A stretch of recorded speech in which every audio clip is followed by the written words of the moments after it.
En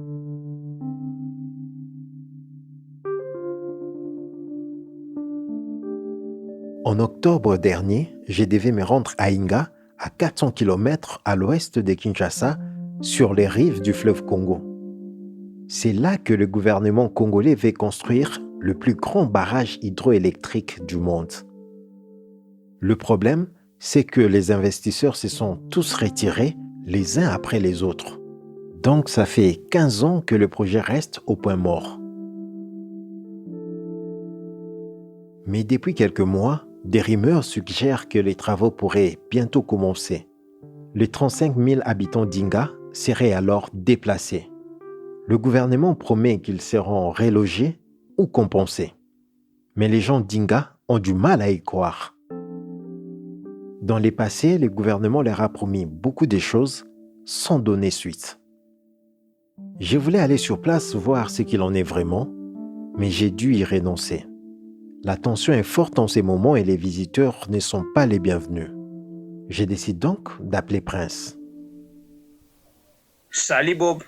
Bonjour Prince, comment ça va? Comment va la famille? Oh oui, je vais très bien. Prince Et est la un jeune famille journaliste aussi, de ça 21 ans va qui très vit bien à par la Inga. grâce du Avec lui, Seigneur. j'essaie de mieux comprendre la situation. Prince, je t'appelle parce que je voudrais comprendre un peu ce qui se passe en ce moment à Inga. Oui, Bob. Les choses sont un peu confuses en ce moment. On n'a aucune information officielle, uniquement des rumeurs.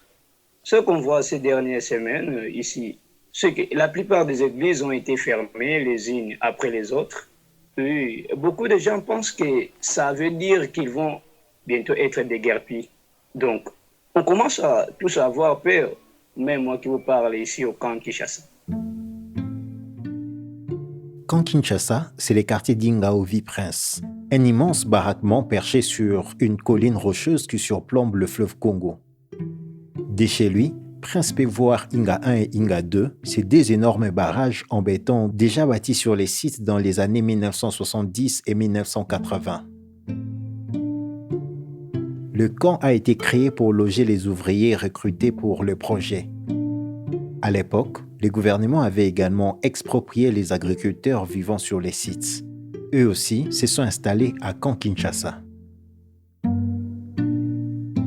Les autorités leur avaient tous promis une maison en dur et des conditions de vie décentes. Un demi-siècle plus tard, ils s'entassent toujours dans des baraques des chantiers construites à l'époque.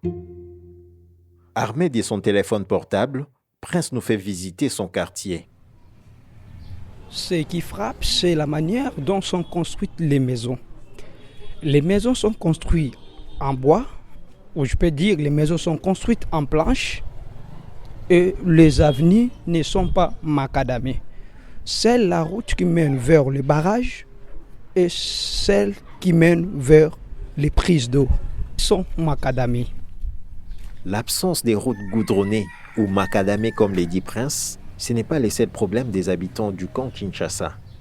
Le réseau d'assainissement est lui aussi inexistant. Tout un quartier dans des dizaines de milliers d'habitants n'a qu'une seule toilette qui opère ici. Les habitants de ces quartiers, ils font leurs grands besoins dans la savane, donc dans la brousse. Comme la majeure partie des Congolais, les habitants des camps Kinshasa n'ont pas accès à un courant fiable. L'ironie, c'est qu'ils n'ont qu'à lever les yeux pour voir les câbles à haute tension qui viennent des barrages passer au-dessus de leurs têtes. Malgré ça, ils subissent constamment des coupures de courant programmées, les délestages. Au quartier Kinshasa, les conditions d'électricité ne sont pas bonnes. Il y a le délestage, et pas n'importe quel délestage, avec des coupures à long terme. Des coupures qui peuvent durer plusieurs jours de suite. Le barrage d'Inga fonctionne au ralenti à cause d'une mauvaise gestion chronique. En plus, la majorité de l'électricité produite ici approvisionne les mines de cuivre du sud-est du pays à presque 2000 km. Ça peut paraître insensé vu les conditions de vie difficiles, mais les habitants des camps Kinshasa se sentent enracinés ici. Ils sont attachés à ces lieux. Prince va à la rencontre de François Vangumpila. À 77 ans, c'est l'un des doyens du camp Kinshasa. François fait partie d'un de deux clans qui cultivaient la terre autour du fleuve avant la construction du barrage. C'est là qu'il a grandi. Avant la construction, comme il n'y avait rien, il n'y avait pas de village, mes ancêtres et moi-même quand j'étais gosse, on venait exploiter le fleuve Congo. On faisait la pêche traditionnelle en ce moment-là. Comment votre famille a appris le projet de la construction du barrage? Bon, nous avons appris ça par canal des entrepreneurs qui venaient construire ici. Ils disaient qu'on va construire le barrage ici. Ces gens-là, ils vous ont fait des promesses? Oui, qu'est-ce qu'ils ont promis qu'à la fin de ce barrage-là, pendant que le barrage va fonctionner, il y aura des écoles, des hôpitaux, on va arranger vos routes et puis on va vous faire beaucoup de faveurs. Mais jamais on n'a eu ces faveurs. Aucune fois. Donc les promesses n'étaient pas réalisées. Si François s'est installé contre son gré au camp Kinshasa, Mwanda Ngoma lui est arrivé plein d'espoir. Bonjour Baba. Bonjour. Bonjour mon fils. C'était en 1977 pour participer à la construction d'Inga 2. La première fois que je débarque à Inga, j'étais encore jeune. Je cherchais du travail pour bâtir ma vie. L'annonce était publique. Un chantier de cette ampleur était sur toutes les lèvres. Le président Mobutu est venu inaugurer la première phase. Et c'est là qu'on a appris qu'il y aurait une deuxième phase. Et donc c'était là qu'on devait aller chercher du travail. Mais une fois arrivé sur place, Mwanda a déchanté.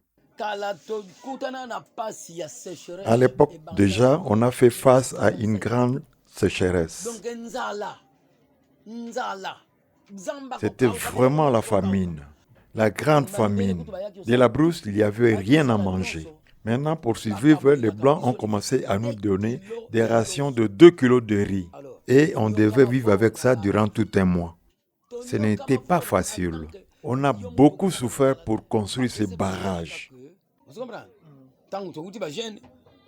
La construction d'Inga 2 se termine 5 ans plus tard. L'entreprise qui a employé Mwanda lui conseille de rester à camp Kinshasa pour attendre la reprise des travaux.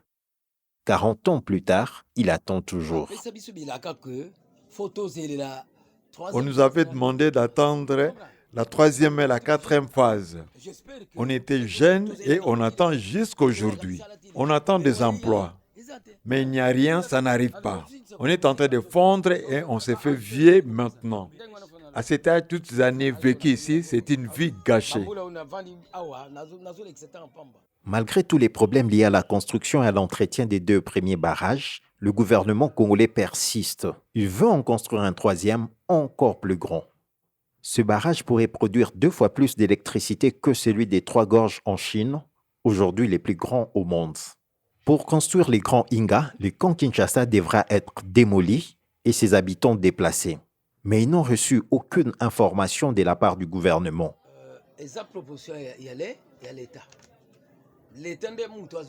C'était une initiative de l'État. Ce n'était pas notre vœu, ni la décision de Dieu, mais une décision de l'État. Ça fait de la peine parce qu'on est habitué à vivre ici. On pensait passer nos dernières années de la vie ici. Mais la terre ne m'appartient pas. C'est à l'État. Mais ces champs, grâce auxquels je fais vivre ma famille, c'est tout ce que j'ai. Prince et sa famille sont aussi concernés par cette menace d'expulsion. Une menace qui l'attriste et lui rappelle ce que les premiers habitants de camp Kinshasa ont vécu. Moi, j'aime Inga. J'aime Inga. Vraiment, ça me fait du mal de voir Inga comme si Inga sera démoli. Inga entière, c'est toute une famille. Pas vraiment une famille du sang, mais quand même comme nous restons dans ce même lieu, donc c'est déjà une famille. Et voir une famille démolie, c'est triste parce que j'aime trop Inga. Au fil des années, les organisations de la société civile se sont intéressées à Inga et à ses enjeux. Par exemple, la CORAP, qui se bat pour l'accès à l'électricité en RDC. Elle accompagne la communauté d'Inga dans son combat pour le respect de ses droits. Mais même la CORAP peine à obtenir des informations claires sur le futur du camp. Iris Kashindi est l'un de ses responsables. Il constate que les développements du Grand Inga ne semblent respecter aucune des normes internationales en matière de droits humains et environnementaux. Est-ce que les communautés sont consultées? Non. Est-ce qu'il y a une étude qui a été validée et publiée pour démontrer les impacts? Non. Est-ce qu'il y a un plan de relocalisation de communautés? Non. Est-ce qu'il y a un guide pour indemniser les communautés? Non. C'est sur base de tout ça que nous disons actuellement. Tant que les préalables ne seront pas respectés, nous allons dénoncer, nous allons dire non à ces projets. Pour Iris, les développements de la RDC en matière d'énergie ne peuvent pas être assurés par des méga-projets comme Inga, même s'ils sont basés sur des énergies renouvelables. Ils doivent passer par des petits projets et surtout en consultation avec les populations locales. En réalité, nous vivons dans le nord en RDC. Et le constat est que nous avons plus de 63 barrages à l'abandon qui nécessitent de petits fonds pour la réhabilitation. Et nous avons des potentiels sur le plan des énergies propres, renouvelables. Pourquoi pas le gouvernement met en œuvre des moyens pour développer des initiatives locales, pour développer le Congo à la base.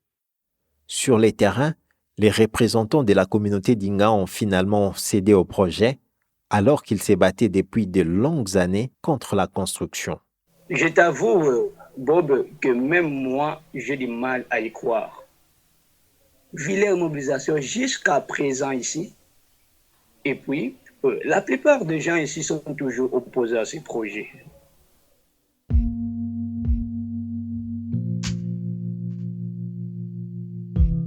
Pour l'instant, Prince et les autres habitants de Camp Kinshasa attendent. Certains attendent que les promesses du passé soient enfin tenues. D'autres attendent avec appréhension de savoir ce qui arrivera à leur communauté si les travaux commencent enfin.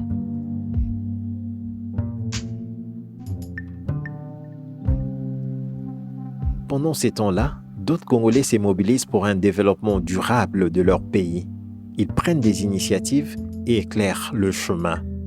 On se retrouve dans notre prochaine série pour rencontrer certains d'entre eux. Je m'appelle Bob Yala, je suis reporter pour Radio Workshop. Ce programme a été produit par Joe Jackson, Clémence Petit-Perrault et Mike Riffeld. Martine Chaussard est notre éditrice.